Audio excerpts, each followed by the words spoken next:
Основанием обращения в Конституционный суд Кыргызской Республики послужила юридическая неопределенность в вопросе о том, соответствует ли Конституция Кыргызской Республики пункт 2 статьи 5 Закона Кыргызской Республики о ведении Уголовного кодекса, Уголовно-процессуального кодекса, Кодекса Кыргызской Республики о правонарушениях 2021 года. Уголовным кодексом Кыргызской Республики в редакции 1997 года было предусмотрено право осужденных на досрочное снятие судимости. При введении новых кодексов в 2017 году право осужденных на досрочное снятие судимости не было предусмотрено, однако законодатель предусмотрел возможность применять нормы Уголовного кодекса 1997 года.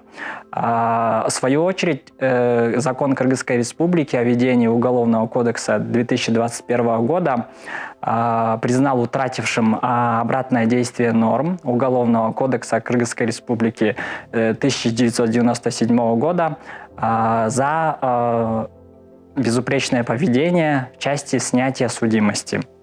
В данном случае законодателем был принят нормативно-правовой акт, отменяющий право человека на обращение в суд с вопросом о досрочном снятии судимости.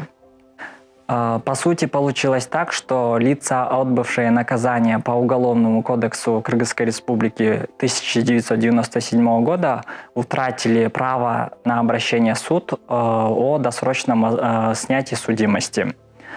Неснятая судимость влечет за собой последствия, что лицо, отбыв наказание, не может реализовать свое право на труд, не может быть усыновителем и не может выехать за пределы Кыргызской Республики. Конституционный суд при своем решении определил, что нормы пункта 2 статьи 5 Закона о ведении действий Уголовного кодекса, Уголовно-процессуального кодекса, Кодекса Кыргызской Республики о правонарушениях 2021 года, противоречащим Конституции, в частности нормам части 1 статьи 61, так как каждому гарантируется на обращение в суд. Право на обращение в суд.